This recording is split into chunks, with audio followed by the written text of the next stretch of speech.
శ్రీ గురుభ్యో నమః. మనము శ్రీరామకృష్ణ పరమహంస గారు చెప్పిన ఒక కథ చెప్తా విను అనే ఒక గ్రంథం నుండి కొన్ని కథలను చూస్తున్నాము. స్వప్రయత్నము దైవకృప. నారదుడు నరకము. ఒకరోజు శ్రీరామకృష్ణుల భక్తుల్లో ఇద్దరికి స్వప్రయత్నము దైవకృప అనే రెండు భావాలకు సమన్వయము కుదరక గురుదేవుల వద్దకు వెళ్ళి ఆయన్ని ప్రశ్నించారు. గురుదేవులు వారితో మాట్లాడుతూ ఈ విధంగా చెప్పారు. స్వప్రయత్నం గురించి ఎందుకు మాట్లాడతారు? ప్రతిదీ భగవంతుని సంకల్పం మీదనే ఆధారపడి ఉంటుంది. ఒక ఆవును పలుపు తాడుతో గుంజకు కట్టినట్లుగా మన సంకల్పం కూడా భగవంతుని సంకల్పానికి ముడివేయబడి ఉంటుంది. మనిషికి కొంత స్వతంత్రం తప్పక ఉంది.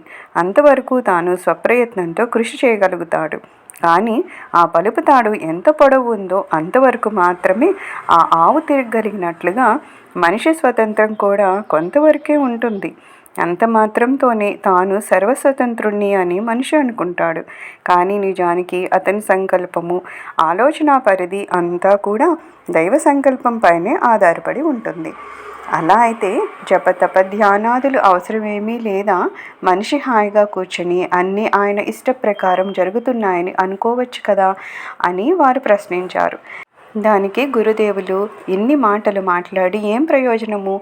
ముళ్ళ మీద చేయబడితే ముళ్ళు గుచ్చుకుంటాయి. ముళ్ళ కంప మీద చేయి పెట్టి ముళ్ళు లేవు అని ఎంత బింకంగా అరిచినా అవి గుచ్చుకోక మానవు.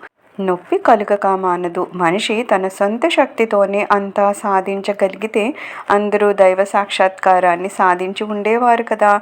కానీ అలా జరగడం లేదు. ఎందుకో ఆలోచించండి. భగవంతుడు తనకిచ్చిన శక్తిని మనిషి సరిగ్గా ఉపయోగించుకోకపోతే ఆయన అంతకు మించి మనకు శక్తిని ఇవ్వడు. ఇది మాత్రం నిజం. అందువలనే స్వయం కృషి అనేది అవసరము. స్వయం కృషితో దైవానుగ్రహానికి అర్హతను పొందాలి. స్వయం కృషి దైవ కృప కలిసినప్పుడు అనేక జన్మల బాధలన్నీ ఒక్క జన్మలోనే అనుభవించవచ్చును. కాబట్టి ఎంతో కొంత స్వప్రయత్నాన్ని తప్పనిసరిగా చేయాలి. ఈ విషయానికి సంబంధించి ఒక కథ చెప్తాను వినండి. ఒకసారి విష్ణువుకు ఎందుకో కోపం వచ్చి నారదుడిని నరకంలో పడమని శపించాడు. నారదుడు చాలా కలతపడి నరకం ఎక్కడ ఉందో చూపించమని, అక్కడికి ఎలా వెళ్ళాలో తెలియచేయమని విష్ణుమూర్తిని మరీ ప్రార్థించాడు.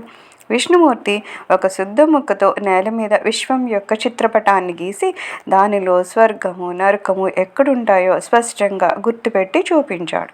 నారదుడు ఆ పటంలో నరకం ఉన్న ప్రదేశాన్ని చూపించి, ఇదే కదా నరకం, మీరు చెప్తున్నారు కనుక ఇది ఖచ్చితంగా నరకమే అని ఆ ప్రదేశంలో నేల మీద పడి అటు ఇటు పొర్లి తాను నరక బాధలన్నీ అనుభవించేసినట్టేనని చెప్పాడు. విష్ణుమూర్తి చిరునవ్వుతో అదెలా కుదురుతుంది అని అడిగాడు. అప్పుడు నారదుడు, ప్రభు, స్వర్గము నరకము మీ సృష్టే కదా. మీరే ఈ బొమ్మను గీసి దానిలో నరకాన్ని చూపించారు కదా.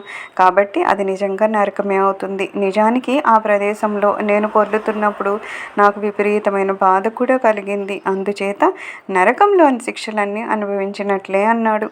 ఈ మాటలను నారదుడు ఎంతో నిజాయితీతో చెప్పాడు. అది విని విష్ణుమూర్తి సంతృప్తి చెందారు.